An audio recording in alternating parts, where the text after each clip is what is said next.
What in the heck, friends? Oh my freaking gosh, look at that thing. It's like a Christmas tree in the sky. Friends, I am just going to let that record for a minute. I have got to try again to go wake Paula up. This is just too unbelievable. That is not behind anything. There is not a cloud in the sky. It is what it is. I can't help whatever it is that I filmed, friends. I just can't help whatever this is.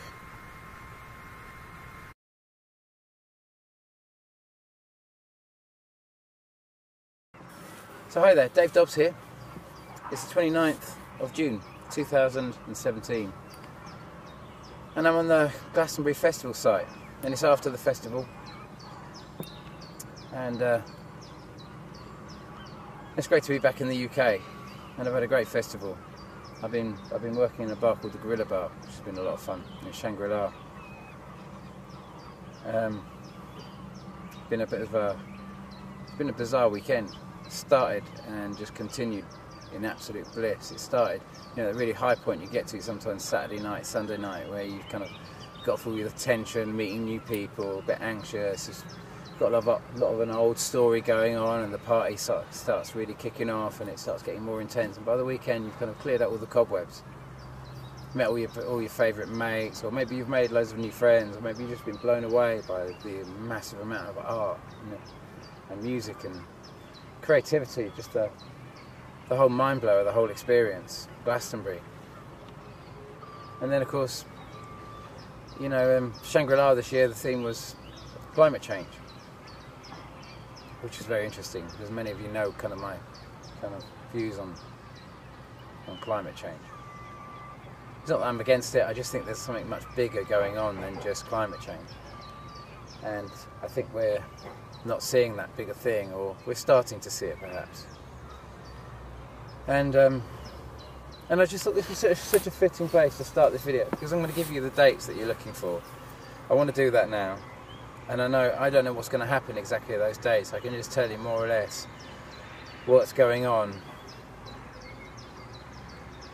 with the whole kind of Nemesis system, Nibiru, and the specific dates I think are going to be most important. And as you know, I've been giving you the information so you can calculate those dates, but I've not really wanted to give you those specific dates, not until I got Glastonbury out of the way, until I come back to England, and sort of because obviously you can work it out. I've made it very easy so you can work it out, but I didn't really want to put a specific date on that, because it is heavy and it is scary.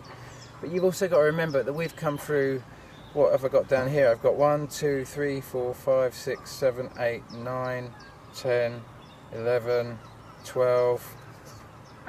We've had at least 12 flybys, 5 of which I've predicted now. The last 5 which I've predicted exactly when, maybe I've been 4 days out at the most. But we've got past all of those flybys so far pretty much unscathed. I know that, when we went over the earthquake on the 22nd of November last year, 2016, that was right where we were expecting Nemesis to be. We knew we were going to have a massive bump, just like the massive bump when the system first came in. Do you remember the big earthquake I think it was on the 27th of February 2010? It was listed as an 8.8, one of the largest earthquakes ever recorded that didn't occur with a volcano, but it was basically the largest single earthquake ever recorded, until obviously that was in Chile in like I say 2010, February the 27th, and then we come 1 year and 12 days later, and we have Fukushima on the 11th of March 2011, which was originally listed as a 9.6, but then it seemed to be downgraded as a 9. I remember Nexus magazine listed it as, I'm sure Nexus magazine with their big conspiracy stories, the magazine that's banned in America, I think they listed it as originally as a 9.6 with no pre-tremor. So there was no feasible way to understand how the largest earthquake occurred without any pre-tremor. That was what was so unusual, and that's why a lot of people think it was a conspiracy theory. And I personally think it was a bit of a conspiracy theory, that they knew it was going to happen, but they didn't warn Japan. And this is why I put this message out, because you had that first bump point on the exit point on the 22nd of November 2016, last year. You know it, you had it, we experienced it. And so we know 1 year and around about 12 days later, which I suppose will be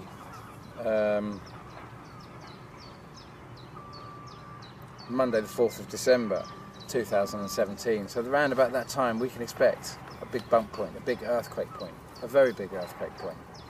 But we have to remember that even though, you know, New Zealand was massively affected on the 22nd of November 2016, we also have to remember that a big line of that coastline literally rose up about 2 meters.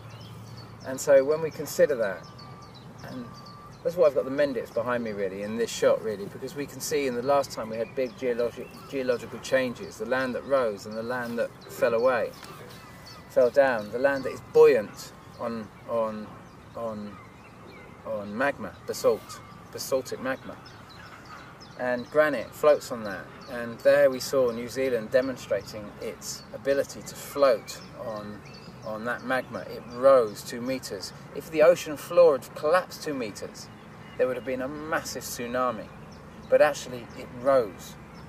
And that's significant. That's really, really significant, because that offers New Zealand an enormous amount of information about understanding what's going to be, where it's going to be safe, because it's going to be very short, it's going to be very quick, it's going to be a blip, and then we're going to be past it.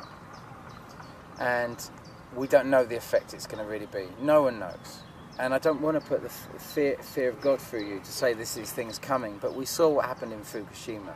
We know that we've charted every part of this movement, and so if we're not prepared on any level, and we know what's going to happen, and we know that the nuclear reactors could spill open during this time, and if we could enact some forms of precaution, would that be negative?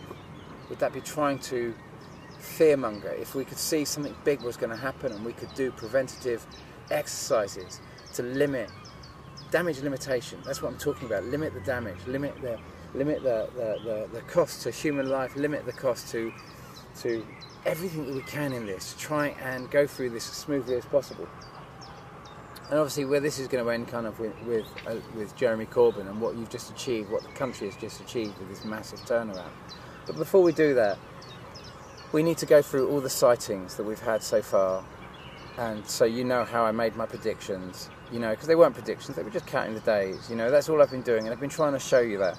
So we started off, you know, the sightings that I originally had, that I pieced together, that took me about 6 months to a year to uncover, and I had to uncover them through this process of being a kind of detective work. I had to find them slowly but surely. I had to find the patterns. When I started finding the patterns, you know, I started finding, that's how the periodic table, that's how elements were discovered on the periodic table. They weren't all just discovered.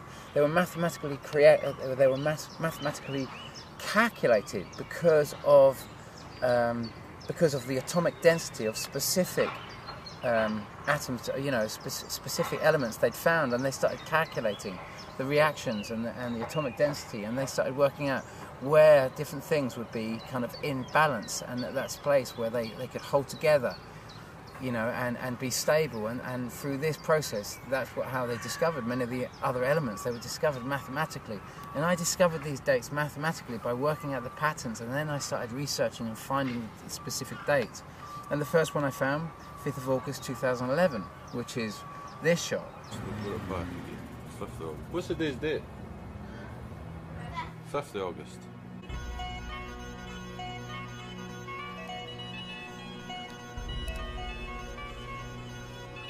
Same thing, 2 tails. And then it was the 2nd of February 2012, which was this shot.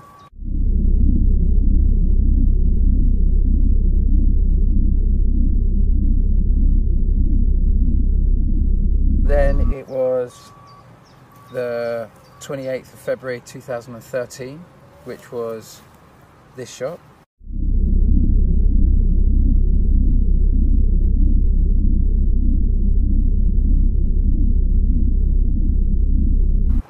And then of course it was the 14th of October 2013, which was the most amazing shot where it appeared like it appeared on the 21st of January 2017.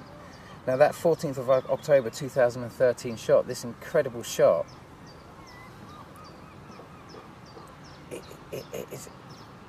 it was one day out of the exact prediction that was on the time chart. When I discovered it, I couldn't believe it. You see the original footage, it's barely got any views.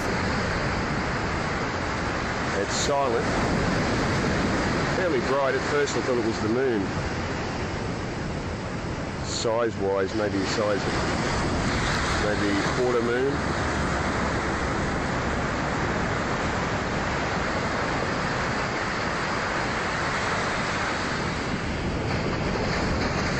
The amazing thing is the mist is just moves with it the whole way.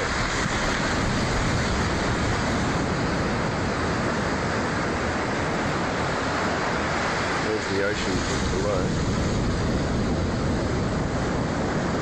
Still moving. Constant speed.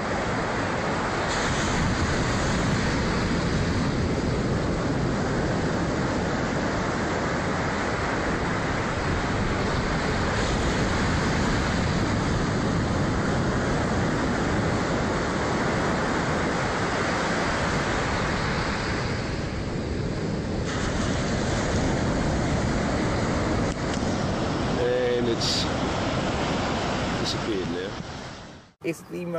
It was the most incredible shot of Nibiru ever shot up until the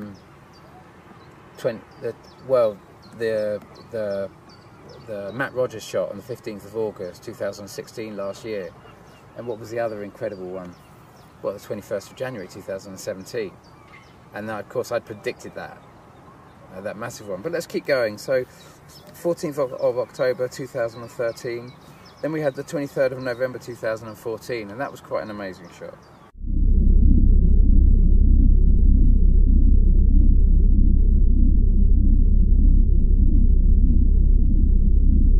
Then we had the 8th of June 2015.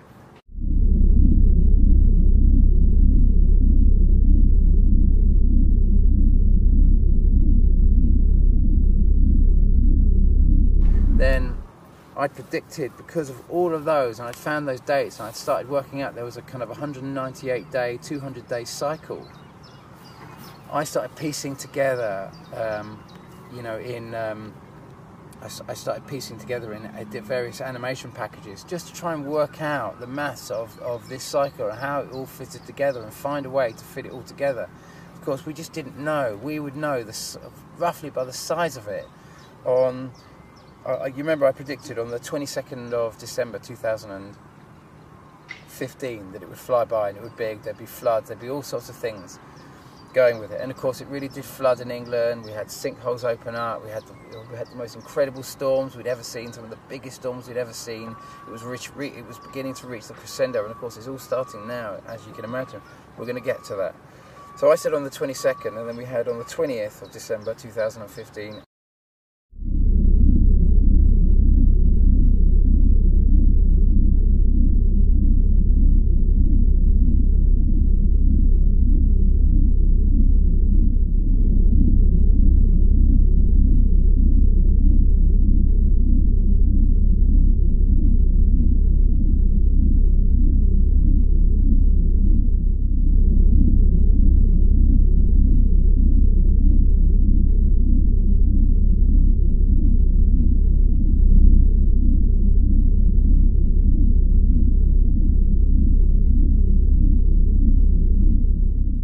And on the 24th of December 2015.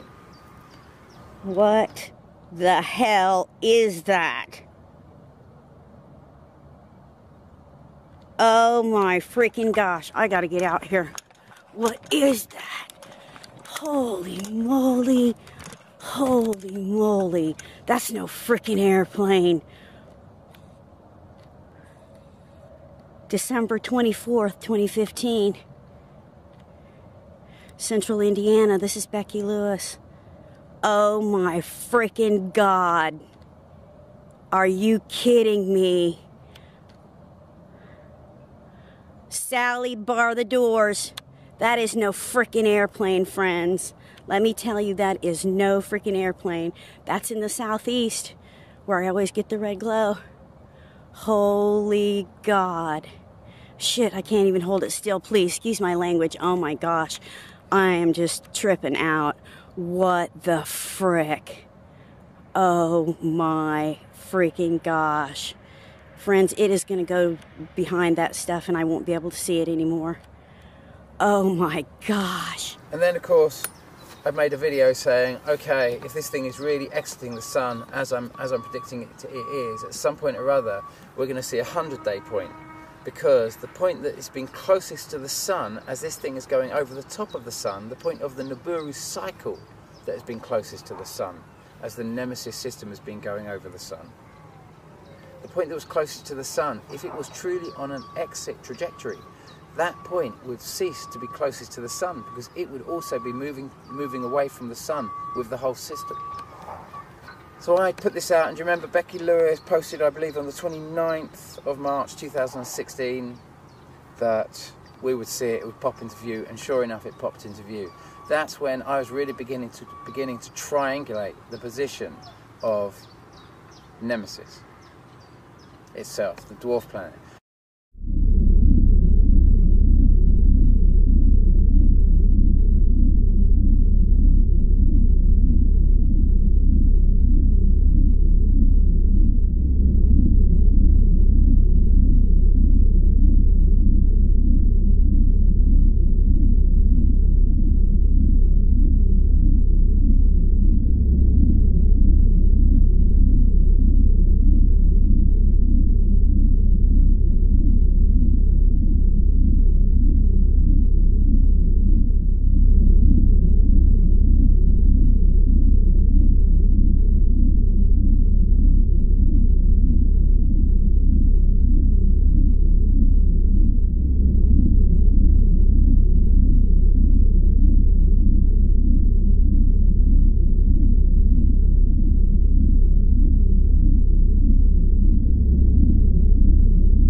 We'd have a big sighting on the 23rd then of June 2016, which of course showed up very tiny. We were on the far side of the solar system to it, but nonetheless it was still going to poke up because that's the characteristic and the way it works. Because when the Nibiru system, when the Nibiru comes into view, it is the furthest point away from the sun in the whole system. It's the only part of the whole system you can really see apart from special shots at specific times in the cycle.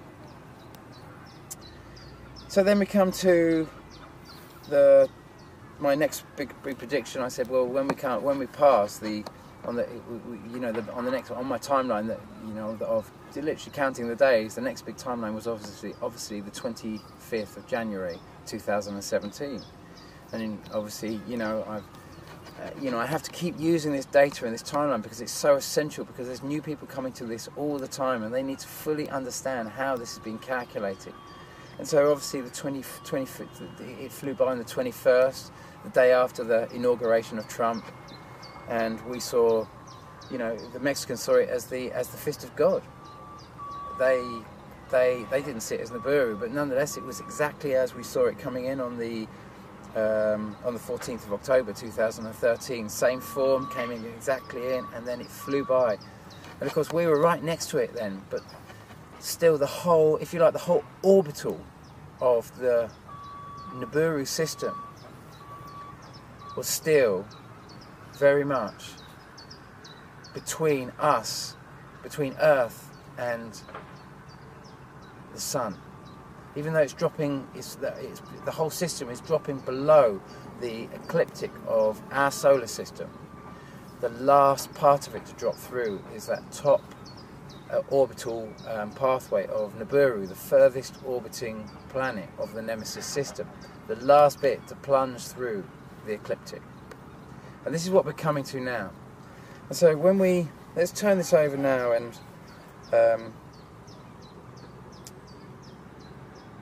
Well, you know, I did make one last prediction recently, and that was obviously the 29th of April 2017. That was the last one I made. So that's 5 flybys that I've predicted. Sorry it's getting a bit dark here. I will try and put the colour up a little bit, but I want you to keep an eye on the Mendits behind me as well, especially all of you people in Bristol and all the surrounding areas, you know, just keep your eyes on that as well. So if we take the 21st of the 1st, because I want to try and give you the most accurate understanding of when we're most likely to get the effects of this. So if we take the 21st of the 21st of the 1st, 21st of January 2017, and we add 198 days, we come to the 7th of August 2017. But that's the point. We're going to be able to see it at points before that. But it's going to be, as I'm understanding, it's going to be very visible, and obviously they're going to chemtrail it away. But in non-NATO countries, you're going to be able to see that really quite clearly. It's going to be a staggering sight around that. Friends, this is too unbelievable. This is just too unbelievable to be true. I tried to wake Paula up. I can't get her awake. Friends, this is not behind anything.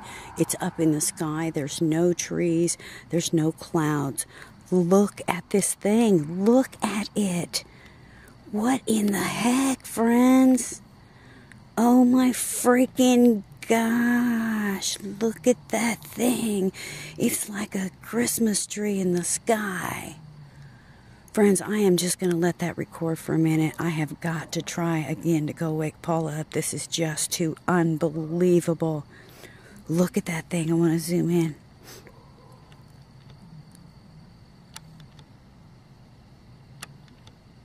Okay, well, I guess I'm zoomed in all the way. Friends, that is not behind anything. There is not a cloud in the sky. Not a cloud in the sky. I hope it doesn't go out of view before I get back, but I just have to let that record. I got to try and wake Paula up again. Oh my gosh. And there's not that much battery left on this. Friends, I will stay up and watch this as long as I can. Oh my gosh. Okay. Back soon.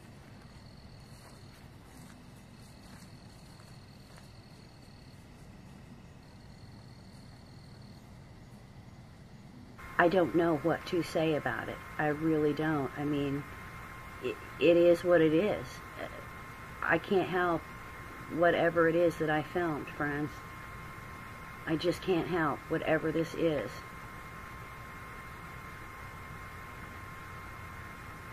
But I know it is so astounding and amazing, and I know I feel so grateful to be here in these days, friends.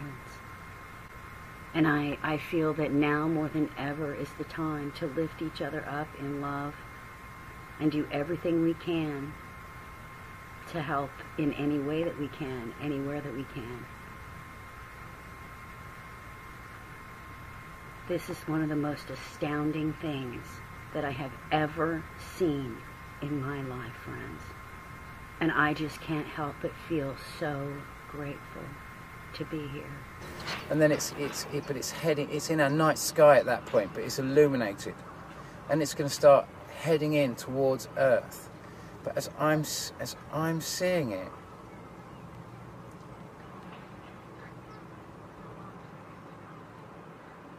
I think we're going to be quite far away from the planet Nibiru itself. I think it's going to be far below us, quite considerably below us, because that lower aspect. But nonetheless, there is a considerable chance that if we take, so if we go 7th of August, let's do this in a different way. So we take the 21st of the 1st, 2017. We add 198 days. We have the 7th of August. That's when we know this thing is going to come into, that's when it's most likely going to come into view next, when we're going to start seeing things. But if we add another 198 days to that, we get to the 21st of the 2nd, 2018. Now that's when it's going to be in view in the same sort of fashion, but much bigger, when it's past us. So if we go from the 21st of the 2nd, 2018, and we minus 50 days, that's going to equivalent to a quarter cycle of the Nibiru orbit around Nemesis. A quarter cycle. And we see it right when it's furthest away from our perspective to the sun in its cycle around Nemesis. And I know that's a bit awkward to understand, but that's where we see it. But where we see it doesn't mean it's where it most affects us. Where it's most likely to affect us is if we have to then take 50 days from the 21st of the 2nd, 2018, which brings us to the 2nd of January 2018. If we're going to get an eclipse from this, and a really close flyby that could geologically affect this Earth, then that date is around about the 2nd of January. But it's moving very fast. What the vision I had that made me uncover this whole thing in the whole place, where it said this is what the fuss is all about, and it showed it to me. It came towards Earth. It eclipsed the sun. It eclipsed the sun as it came in. I didn't know how long it was for, but in my dream I was very scared because there was no sun, and I didn't know why there was no sun. But when I was shown what it was, and it said this is what all the fuss is all about, it came towards the Earth. I know this was just a dream, and I realised that it might not be anything, but it's always kept a kind of a feeling of grace in my heart, because as it gets closer and closer to the Earth has this huge, great kind of crescent of light appear on the left-hand side as I was looking at it, and then this crest of light just moved across and consumed the whole Earth in light, and the Earth moved kind of left, and Nibiru just carried on and went straight past it. Which means that though we go straight through the line of this, if you like, its orbital line, and we go straight across it, we're at the least place, we're right at the other end. You know, it's literally, we actually just move out of the way of it before it passes. That's what I saw in my crazy dream that made me discover this whole thing. Whether it's all like that, whether this thing is moving like that, whether it flies so close, I don't know, but it didn't hit. And there was no debris that I could see. You know, I know it sounds crazy to recite from a dream, but when I started discovering this thing and flying by, you know, I started panicking, and I kept having to coming back to that. And where I said, it misses, doesn't it? And the answer I got was literally, yes, it misses. Word for word this is, yes, it misses. It is deemed you are not a planet of war, but you are a planet subverted with war, and that will now change. And I felt enormous. But okay, so if we go back if we take from so we know that if we are going to get anything, the only possible time that we could have that eclipse, and then this thing is gone, is on the 2nd of January 2018. Round about that date. It could be a week either side, but you know, the most I've ever been out is 4 days out. Normally the most is 2 days out. And then even then there was 2 sightings. There were 2 sightings, 2 days either side of that sighting. So which 2 days? You could say I was bang in the middle of it. You could say I was bang on, couldn't you? Really, if you're absolutely honest, you could say I was bang on the sort of like on the 25th. Okay, you saw it on the 21st, but come on, guys. You know, there's not many people out there giving you flybys over and over and over and actually producing the evidence. And so we've got to take.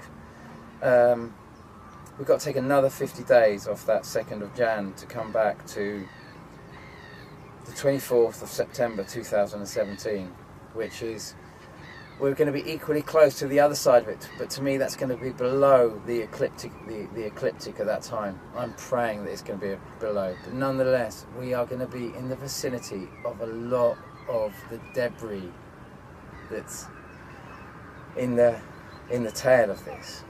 We're going to be very close to a lot of debris, and you saw when it was coming in. Remember, I'm saying it's the first, but it's going to begin its entrance on the 7th of August, 2017. And what you remember last year on the 15th of August, 2016, we had that Matt Rogers shot exactly where we were expecting to see it.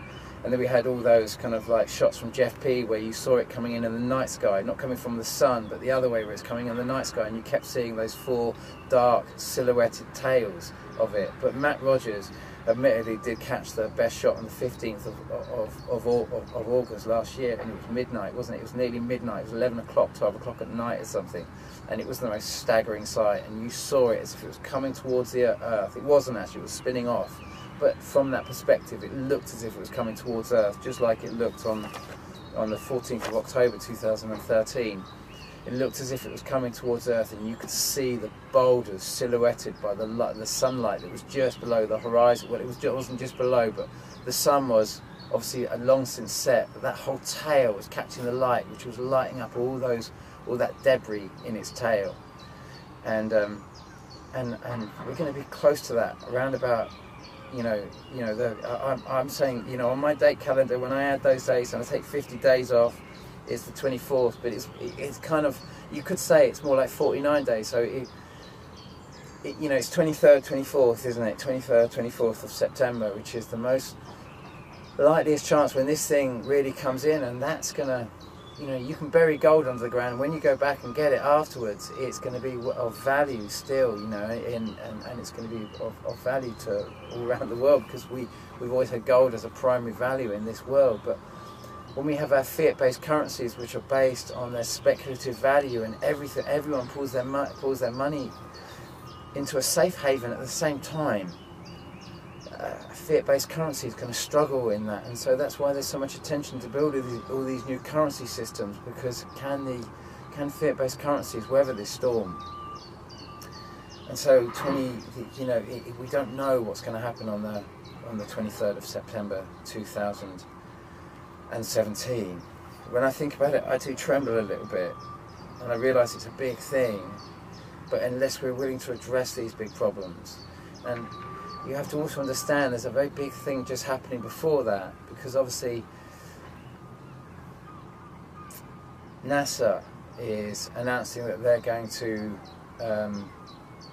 I'll just very briefly read you the story, if I can. I'll just read you the last line of the story and just give you a brief synopsis of what I'm kind of talking about here, because we have to understand how our governments are going to utilise and what they're going to try and do with this information if asteroids do come through our atmosphere. What are we going to expect? What we're going to expect is that our governments are going to try, and the media are going to try and turn this into an alien invasion. And dawn on Saturn, NASA releases stunning image of the planet illuminated by a sliver of sunlight. And it's the Cassini spacecraft, and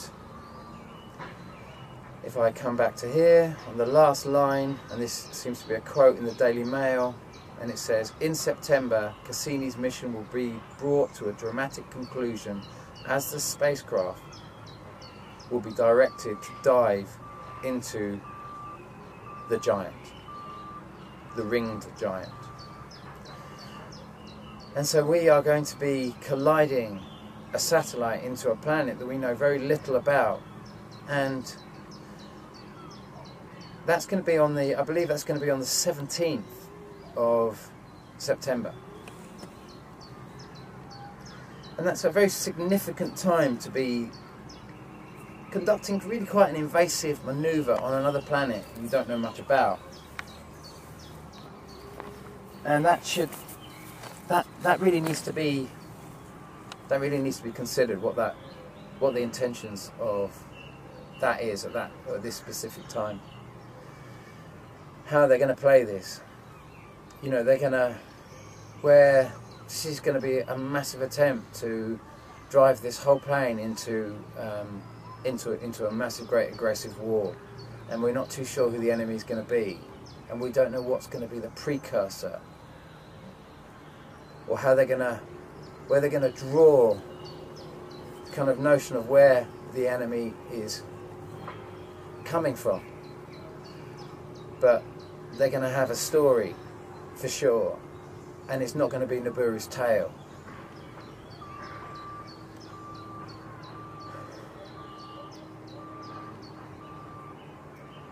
And so it's a case question of, who's left over? Who stays behind at the end to clean up the party?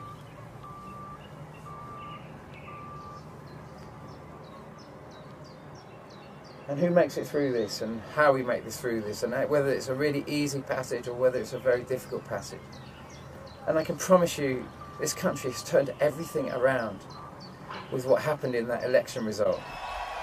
Children, for our children, for our fucking future worth having, not one decided by useless politicians.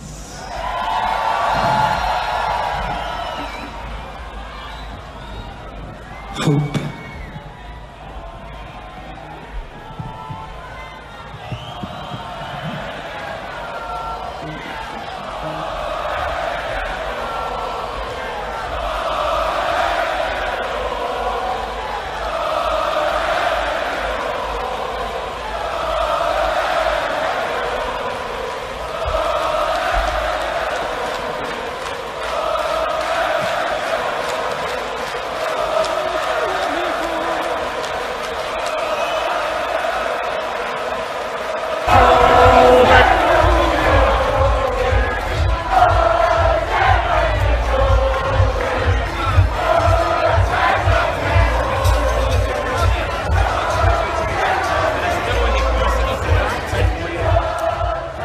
Later, Teresa, just shut the door on the way out.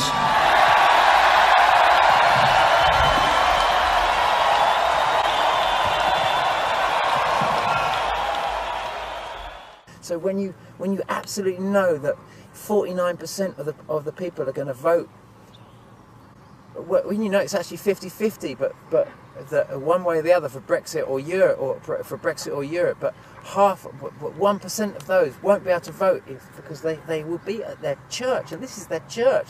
This is a place of pilgrimage. So you've literally eliminated a proportion of the British public's ability to vote by holding it on that day, because they cannot vote, because they're in ceremony. They are literally in ceremony. And that's why it's illegal. That's why that vote was illegal. And that's why I couldn't come to Glastonbury on that day, because I would have been part of a show which was being used to break the alliance. And you remember I told you about the dream I had, and where I was showing Britain as the Titanic. And it said Britain comes to a juncture. It said it stays in Europe and weathers the storm, or it cuts its anchors. But if it cuts its anchors, it will be heading west. And if it cuts its anchors and heads west, its fate is sealed. Because you haven't looked at your new dinner plate of what you're going to replace it. You're just going to kick. We're just being asked to kick our European dinner plates, and all those allies are away in disgust without putting anything else on the table and saying, well, how are we going to feed our kids?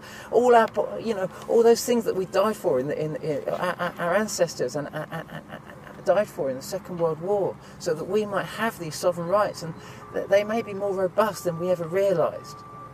You know, what they died for, to put in place. All that lobbying after the Second World War to bring about this unity. And I know bankers have subverted the whole European Union. I see what's happened with Greece. But much of this is driven by NATO, and much of this is driven by bankers. And we need to be targeting specifically what's bringing this whole system down and what's plaguing it, not just kicking the whole thing out. They call it throwing the baby out with the bathwater. We don't want to be doing that now. We want to be clever. We want to be clever here. I like Europe. That's why I had to go to France when I did this. And I tell you what, as soon as that result came back, I came here. And you know, I've kind of built a life in France a little bit. And when I come back here, I feel that as well. You know, I want my country to survive this. I've devoted my entire life to trying to make this country survive this system, even though most people think I'm crazy to see it and charter it.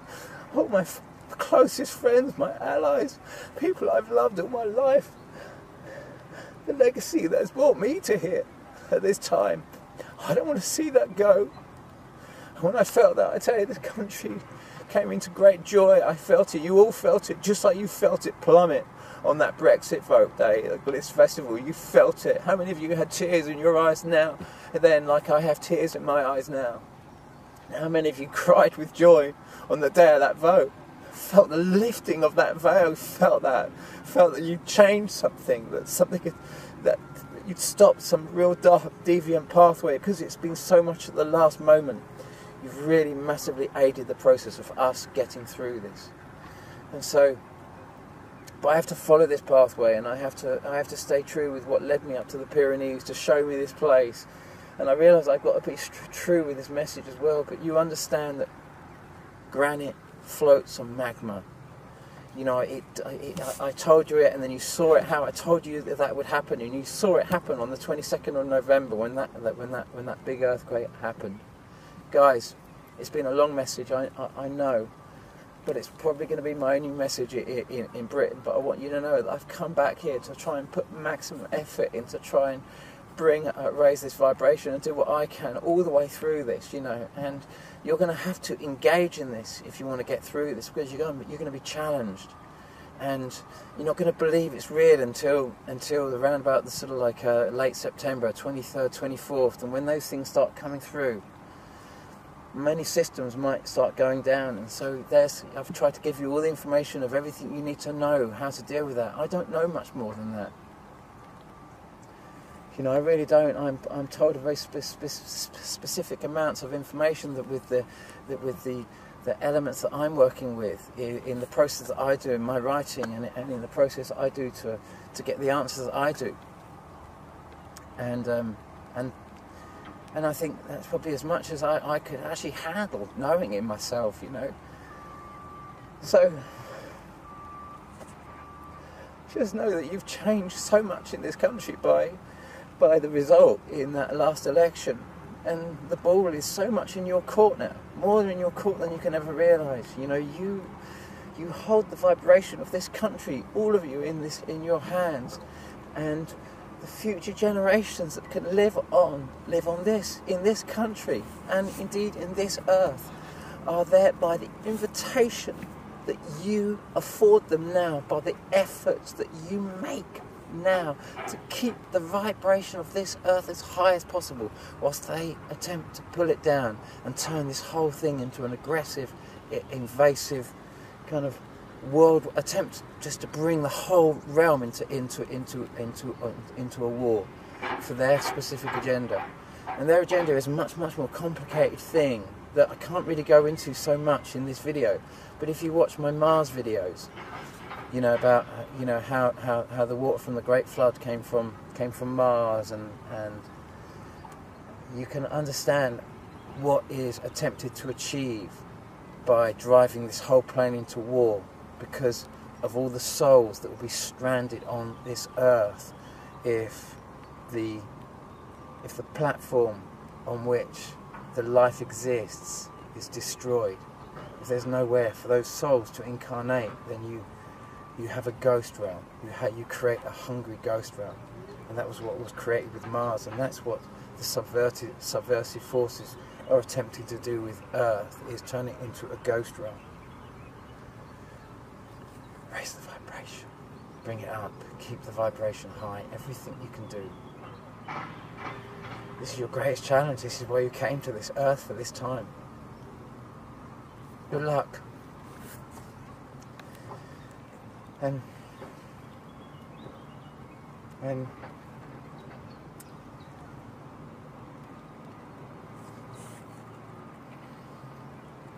honey in the heart, sending you all the love in the world.